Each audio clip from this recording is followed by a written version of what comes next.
Good morning.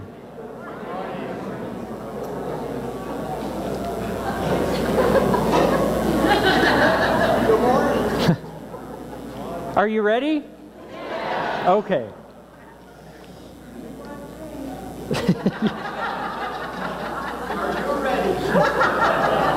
I'm ready. And away we go. Good morning, everyone. Welcome on this Sunday morning. There's a lot of energy in this room, and we like it that way. It's beautiful. Thank you for being here. It's a wonderful time to be present in this circle and to make room for one another. There's always room for more, and we gather together with our spirits, with our bodies, with our minds, with our whole selves. That's the hope that we can bring ourselves to this place. And as we've been talking in the last few weeks in the month of October, we are exploring the emerging commitments of this congregation, things that we've heard over the past year or two around what's important to us, what forms the basis of who we are together as our identity. And as we've talked about that over the past couple of weeks, today we'll focus on, well, it's the third, but it's listed fourth on the screen, making a difference in the world. And so, yes, we're ready to make a difference, and we're ready to explore that, and we're ready to take up that identity of ours as a community that we've always had, that we continue to have, that we commit to having in the future. We hope that we will always be about making a difference. So as we do that, we welcome each other. We've spoken words of welcome, but now let's sing ourselves into this circle as we join together today.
Let this be a community where we are grounded in gratitude and where we practice right relationship. A place where we share the complicated terms of our living with compassion and grace. Let this be a community where care and comfort, acceptance and affirmation are experienced as the norm. A place where we celebrate our diversity and learn from one another. Let this be a community where we seek peace and labor for justice, giving each other encouragement and support. A place where we work diligently to make a difference in our world. Let this be a community where we build on our strengths and learn from our mistakes. A place where we can grow together as we inspire one another to live deeply and love truly. And now we share our prayers as we strengthen our intentions with one another. We dream of a love that truly embraces all. We dream of the end of bigotry and prejudice. We dream of equality and acceptance. We come into this circle with our broken dreams, our most recurring dreams, and celebrate the ways our deepest dreams have come true. We come to affirm the ways in which our world has become less segregated and more inclusive. We come to lament the ways in which we still wound and violate one another. We come to remember those who live in constant danger because of hatred and cruelty. We come into this circle to strengthen our intention to love, to make a difference in the world of our dreams. By our commitment and our hard work, may it come to be so.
In this light, we recognize the symbol that lies before us at every gathering that we have, the symbol that reflects our unity and our connection with one another, our unity and connection with the earth we call home, and today, the unity and connection with all who seek light in their lives. From those of us sitting here seeking a bit more light by which to live, from those in the world who seek light merely to survive one more day. Indeed, light is a symbol of hope and a symbol of all that we do to seek that hope in our lives and in the lives of those in the world. As we focus on this candle this morning, may it be a reminder to us of the ways we're connected and all that we seek.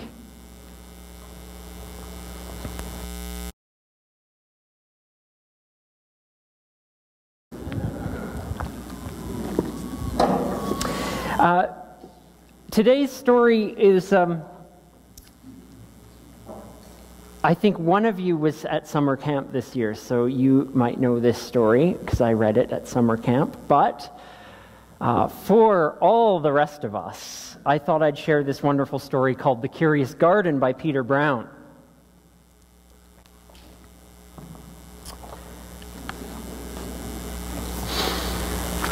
There once was a city without gardens, or trees, or greenery of any kind.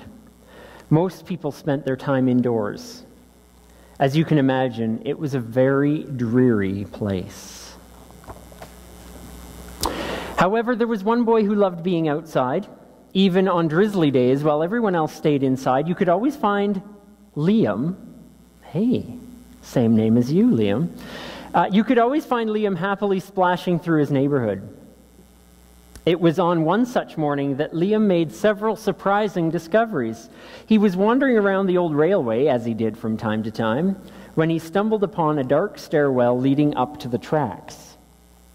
The railway had stopped working ages ago, and since Liam had always wanted to explore the tracks, there was only one thing for this curious boy to do.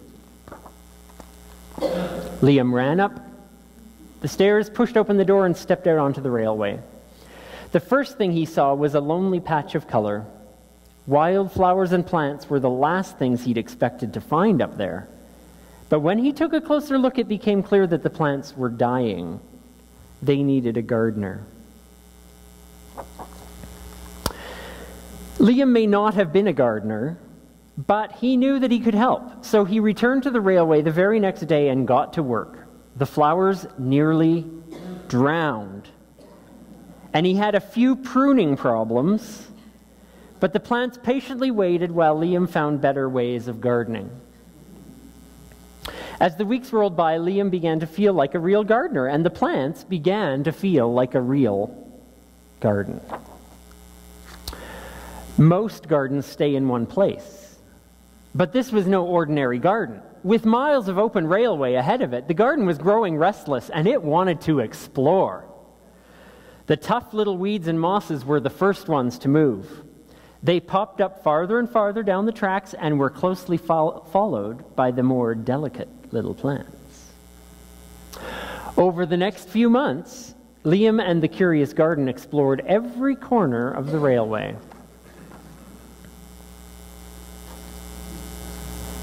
Look at that one. Flowers are up to his waist.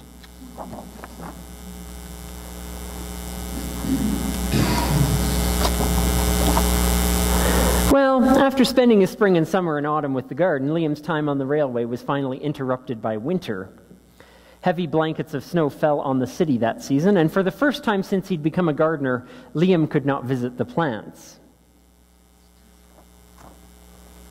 Rather than waste his winter worrying about it, Liam spent it preparing for spring.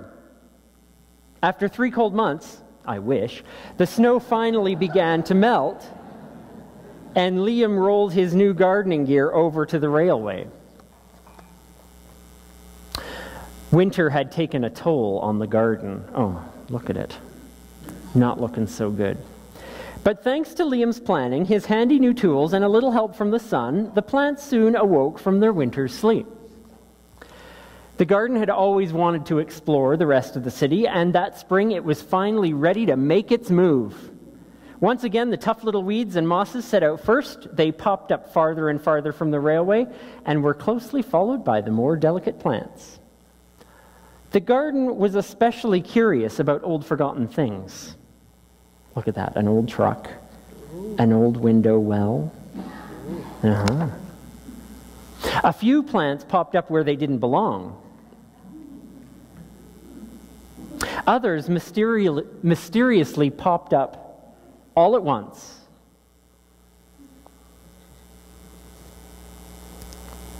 I like that he's being really quite sneaky about it, hey?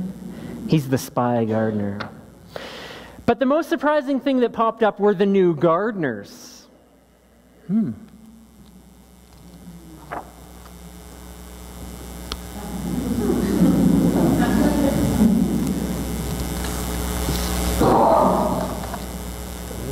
Many years later, the entire city had blossomed. But of all the new gardens, Liam's favorite was where it all began, It is. It's gotten really big. Look at the city now. It is way better. That's the end of the story.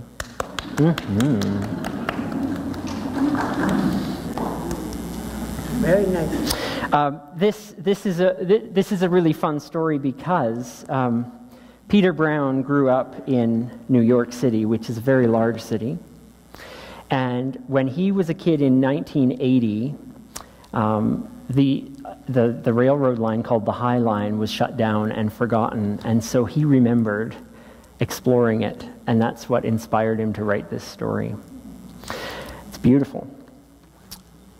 But the reason I really wanted to read this story to you today is because there was something very important to remember about Liam at the beginning of this story. Did he know how to garden? No. He had no idea. He poured just buckets and buckets of water on those plants, and they almost drowned, and he took his gardening shears, and he probably clipped way too much off, and he just made lots of mistakes. But he had this attitude. He said, you know what? I can do something. I can do something. And he started to do it, even though he didn't really know much about it. He started to do it, and then he learned, and look what happened. Amazing things happened. And he made a big difference in his world. He greened it all up, didn't he? He helped those plants. So it's a wonderful story because it teaches us that even if we don't know a lot at first about something, if we really want to make a difference, and if we want to really try, we can do it. We can do it, and we can make a big difference, even though we're small people. We can do it. So thanks for this time. Oh, and this story, thanks to Peter Brown for that. We're going to have a time of Kids Spirit now, and if you would like to go to Kids Spirit, if you're a kid, you can go to Kids Spirit. And if you're a youth in junior or senior high, or even after that, you can go to Youth Cafe downstairs. So should we do it? Yeah. Let's do it.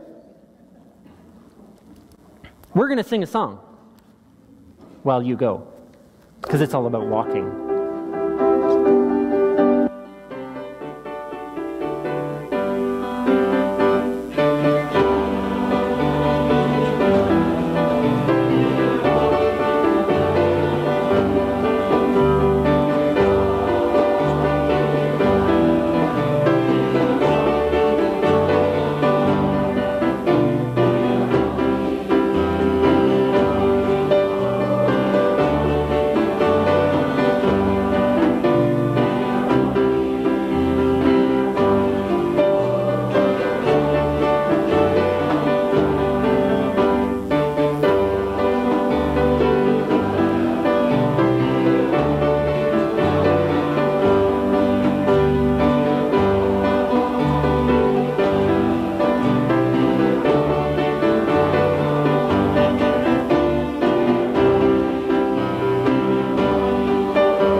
was a Pharisee named Nicodemus, a leader of the Jews. He came to Jesus by night and said to him, "Rabbi, we know that you are a teacher, a holy one, full of the presence of God." And Jesus answered him, "Very truly, I tell you, no one can see the dream of Shalom without being born again from above." Nicodemus said to him, "Well, how can anyone be born after having grown old? And will enter a second time into the mother's womb and be born?" Jesus answered, "Listen again. To enter fully into the spiritual life, one must be born of water and spirit. What is born of the flesh is flesh, and what is born of the spirit is the spirit. Do not be astonished when I say to you, you must be born from above. The wind blows where it chooses. You hear the sound of it, but you don't know where it comes from or where it goes. So it is with everyone who is born of the Spirit. This is a call to awareness and awakening of the spoken and written by the first century Christian community of John.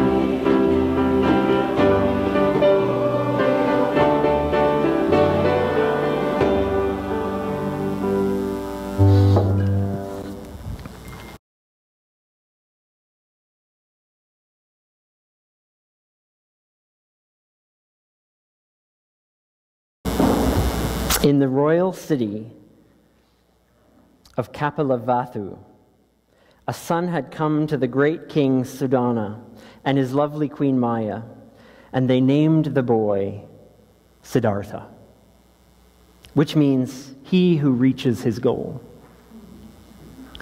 Soon after the birth, the king was visited by a great seer. The baby was brought for him to see. And to the king's alarm, the holy man burst into tears. "Sir, what's wrong?" asked the king. "Do you foresee some disaster for my son?" "Not at all," said the seer. "His future is supreme. Your son shall become a Buddha, an enlightened one, and free the world from its bonds of illusion. I weep only for myself, for I will not live to hear his teachings." Now the king was distressed that his only heir might turn to a life of religion.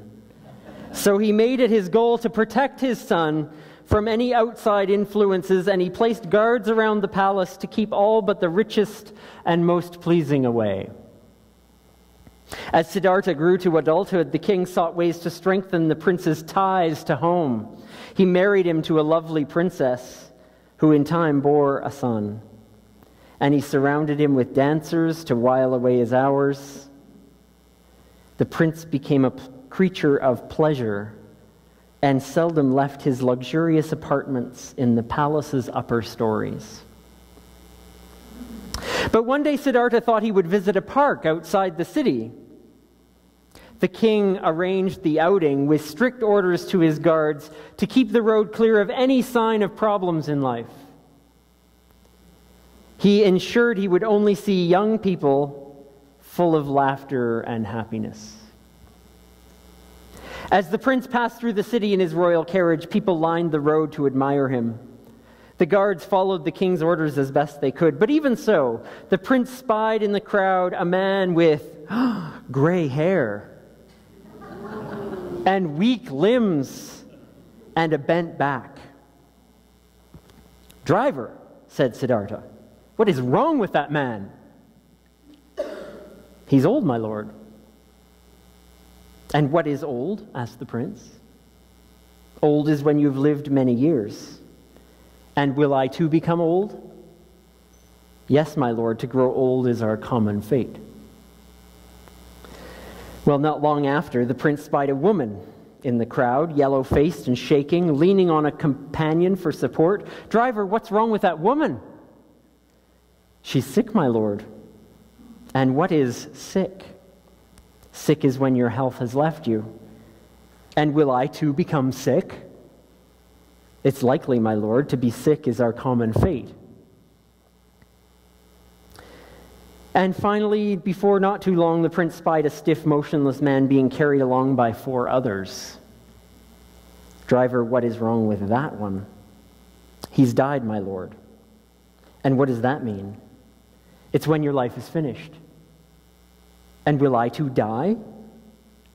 You will without a doubt die. Of all our fates, death is the most certain. At last the prince spied a man with shaved head and saffron robe. Driver, what is that one? He's a seeker, my lord. And what is a seeker? A seeker is one who renounces all temporary things to wander about living on what he begs. He subdues the passions, meditating, he controls the mind, and so he strives for freedom from this world of tears and suffering. Noticing that this monk looked peaceful and calm, the prince said, Driver, return to the palace. No more do I care for parks or pleasure or anything that may pass away. Soon I too will be a seeker. That very night, Siddhartha slipped into the woman's quarters for one last look at his sleeping wife and son. Then quietly he descended to the courtyard, mounted a white steed, and set out. The city gate, too heavy for a single person, swung open by itself at his approach, and the prince passed through, shedding his princely clothes and jewels as he went.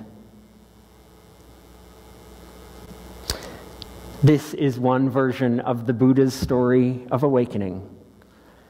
May we find wisdom for our living.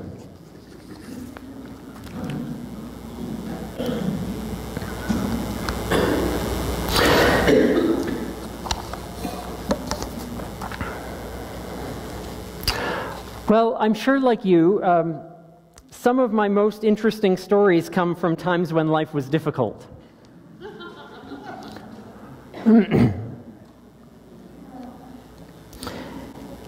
Having no money is sure to remind me of times when I traveled, and one time in particular when I was traveling as a very young man through Europe and ran out of money and only had enough for one baguette a day. I remember what that felt like. I remember having nowhere to spend a night because everything was closed, and remember what it felt like to sleep on the sidewalk outside a train station. When we talk of being ill, we all have our memories. I have one that I'm reminded of when I contracted malaria in a sub-Saharan African country, and to this day have never spent a day feeling sicker in my life. Stories of being out of control is sure to remind me of the frantic and scary delivery of our firstborn.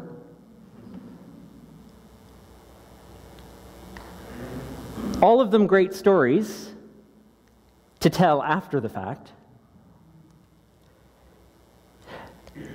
but none of them fun to tell while you're in the midst of them, and none of them unique. Really, we've all experienced being without money, a place to stay, being sick, or out of control.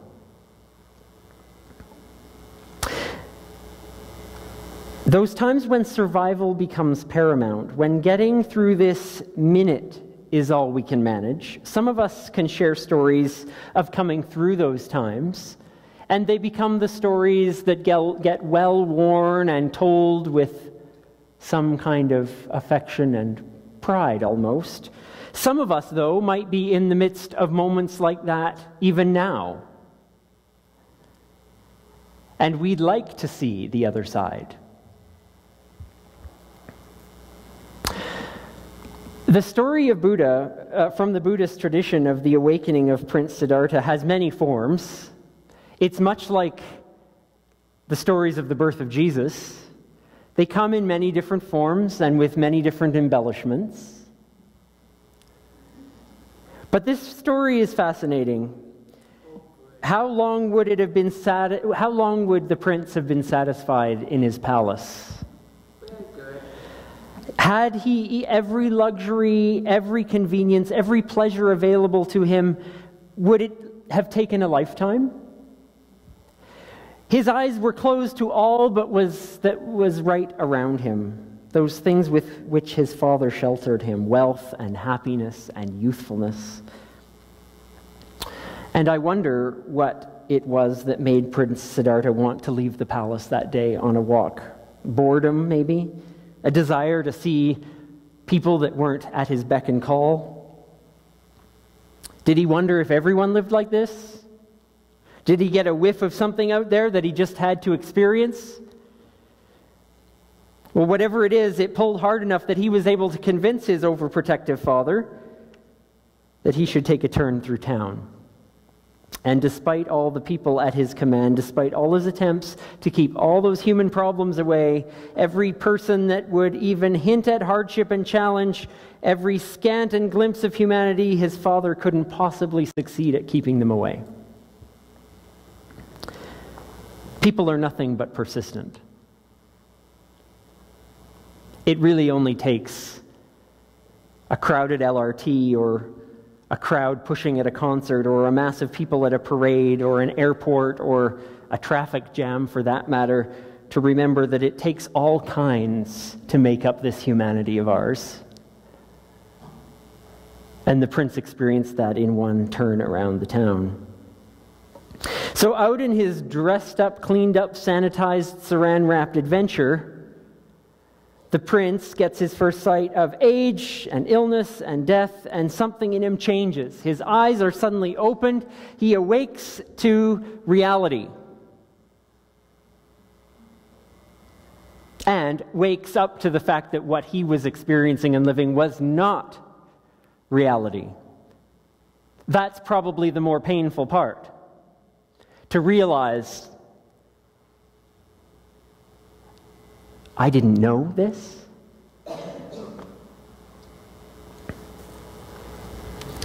He wakes up to what will become a significant truth for him and for those who come after, that life is full of suffering.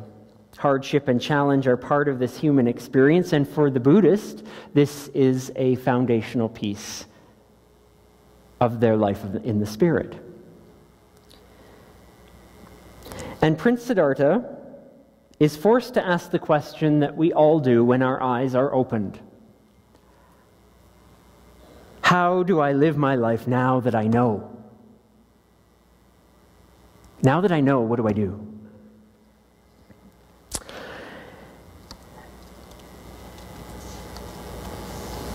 And I think that's the quest of all of us. It's why there are days when we just want nothing more than to turn off the TV, close the blinds, and say, I've had enough of this world. I can't hear another report about Syria.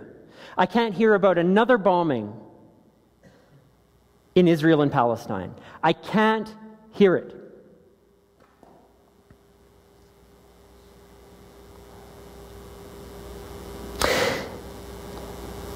And it's because once we're awakened to it, we can't return to the palace and shut the gate. Once we know, we know. And it's the dilemma of our globalized, fast-paced, instant news world. It's something that 2, 3, 4 generations ago didn't have to deal with. They perhaps heard eventually.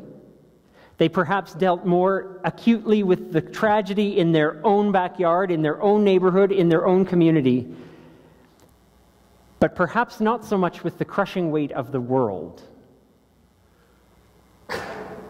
And so it's assuring to know that many, in many different religious traditions, have dealt with this pain and suffering and what to do about it throughout history.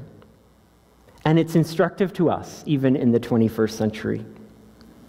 Many of our own traditions and our stories reflect this reality. Once we're aware of the realities of the world, mature understandings that are told of in the story of Adam and Eve in the garden. When we look at that story with our metaphorical eyes, we recognize that when our eyes are open to love and sex and suffering and pleasure and life and death, we cannot go back. We cannot unknow something we know. Once we eat of the tree of the knowledge of good and evil, we can no longer enter the blissfully ignorant childhood Garden of Eden. Once we're out of the garden, we're out of the garden. Once our eyes are open to the needs of the world and our innate human and spiritual call to address them, we can't return equally to our mother's womb. Where it was nice and cozy, but we ain't going back. But instead are born anew into something else, something bigger, something beyond our previously limited vision.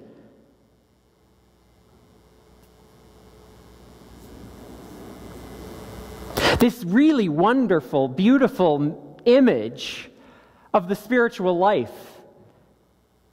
of needing to be born into something new, has been ripped from our tradition by the right-wing fundamentalists in terms of being a born-again Christian and all that comes with that. But this is a beautiful image that we can reclaim and say, it's true. Until our eyes are opened, and there's something spiritual that happens inside of us to call us to say, ooh, now that you see all that's around you, what are you going to do about it? Until then, we have not really been born.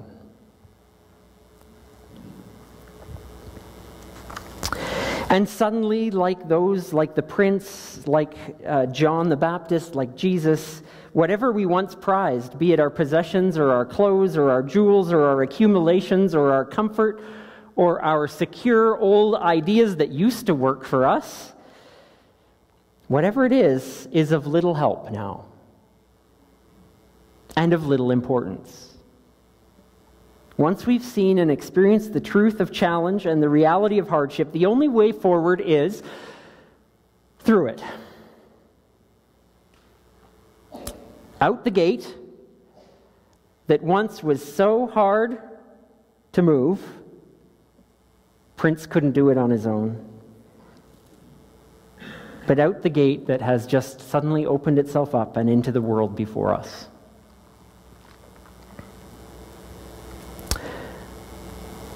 Well, now that I've thoroughly depressed us all,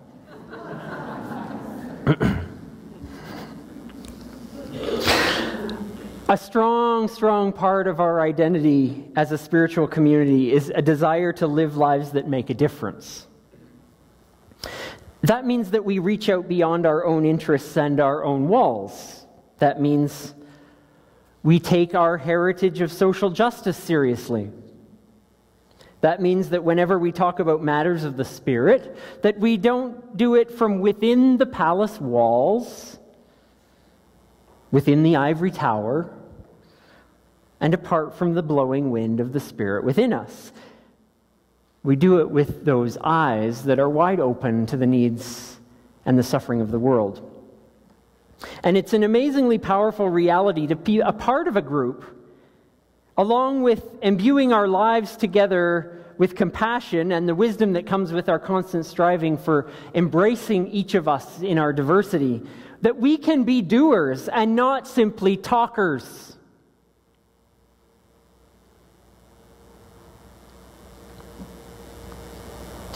The prince could have opened his eyes, gone back to the palace, and talked to the people and been soothed.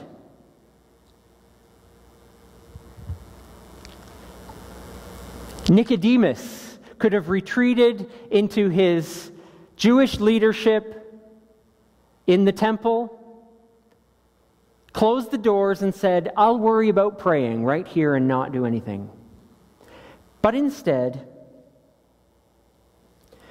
we as a community have followed an amazing tradition to say, no, we're going to throw open the doors, we're going to make our decisions, we're going to do something about this world, about my place in it, if only small. Even if I drown the plants at first, I'm going to learn to be a gardener.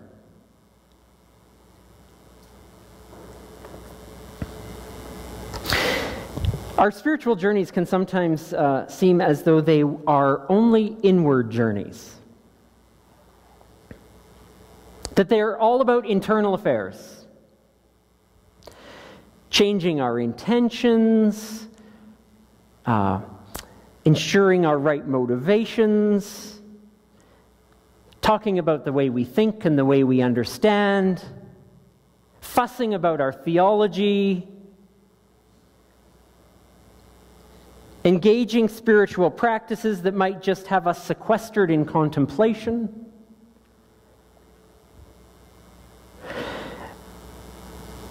But don't miss the opportunity, even if our journey begins within, for it to very quickly move outward.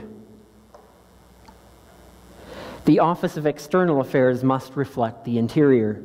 Reflections that end with questions for us to ponder. What are those about? Nancy, what are those about? They're about moving us from inner to outer. Each one of us sharing our needs and our celebrations with each other on some days. What is that about? It's not just so that we know. It's so that our prayers of comfort and solidarity, so that our inner care can be manifest in real action. In the work of our hands and our feet, in the demonstrated compassion and our collective action. When we know about each other, we can help one another.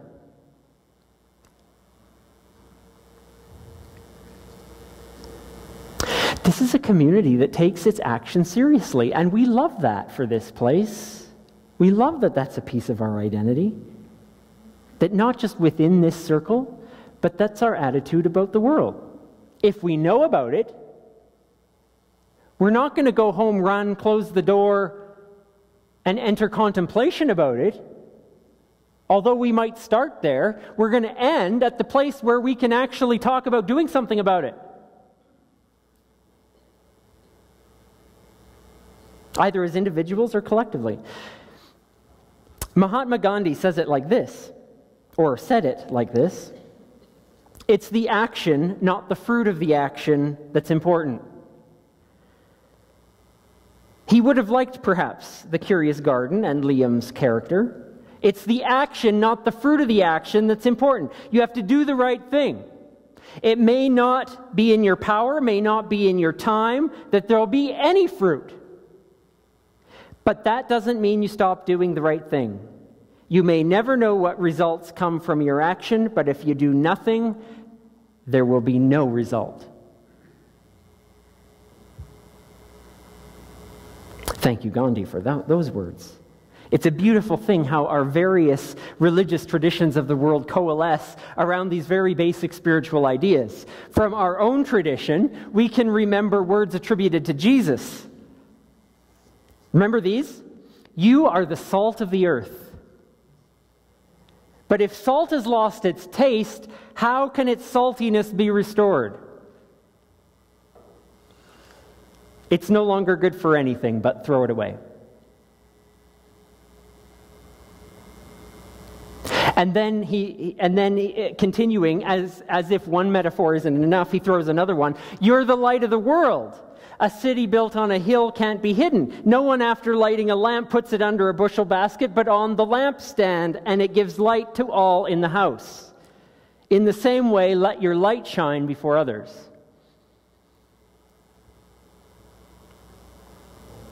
In the beautifully cryptic and metaphor-rich way, the Jesus tradition tells us that if we're hiding our light or losing our salt, we're just empty words.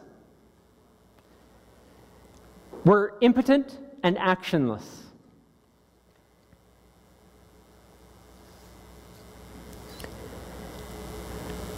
As with Jesus, as with the Buddha, we are always compelled to live differently as a result of our spiritual rebirth. It's not a rebirth unless we're living differently. It's our meaningful action that proves the point. We so often talk about issues of justice, to stand up, to speak out, to fight for what is right, but that is only half of the story, to speak out. to speak about it. We're reminded by people like Nelson Mandela, who, in recognizing a world who wants to celebrate him, his accomplishments, rejected a national holiday and suggested that instead people use that energy and time to help others, even if only for a few minutes.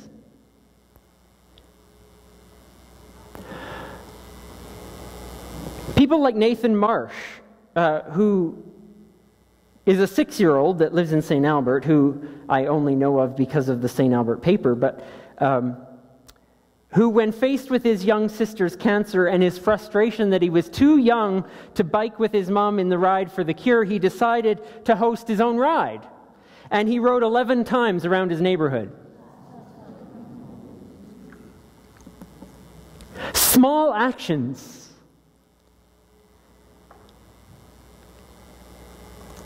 People like Mother Teresa, who taught us that every time you smile at someone, it's an action of love and a gift to that person and a beautiful thing. Small action. People like each one of us who have already or who will go to their polling station tomorrow and make one X that demonstrates that this small act can make a big difference.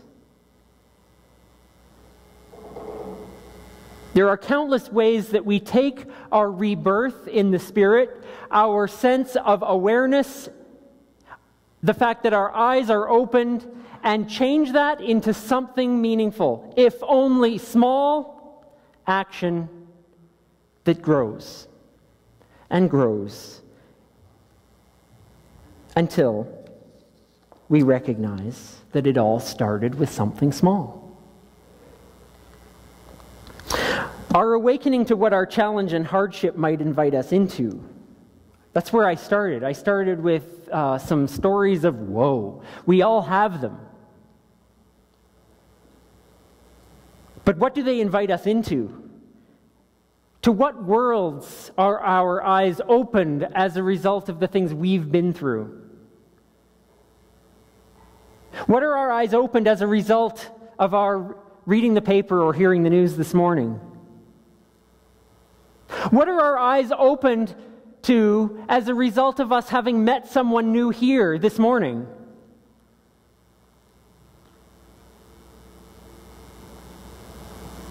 Awakening to new ways to respond and live into justice with love and compassion.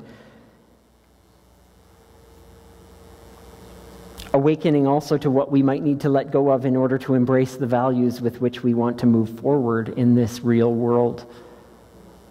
What's holding us back? What princely garb are we wearing that we need to take off as we leave the gate? Metaphorically speaking, of course.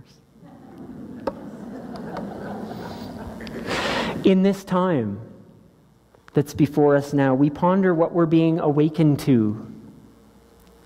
In what ways will our spiritual understanding and our inner convictions move us toward outward action? In what small ways will we continue to make a big difference in this world? To live out our lives of spirit.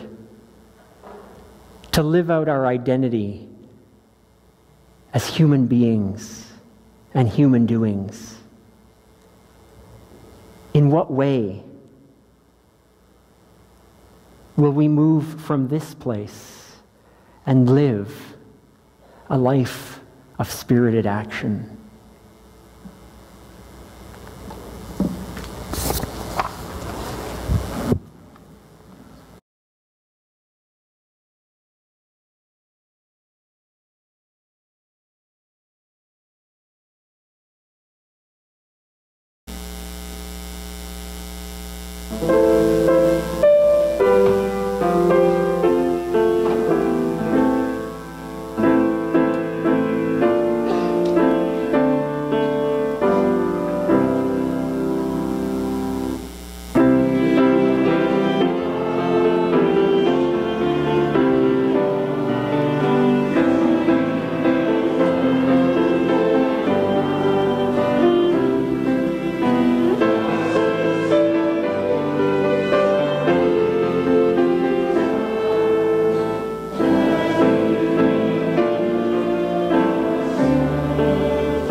May the light of the Spirit that we find in each one of our eyes, in each person, in each place, may it go with us.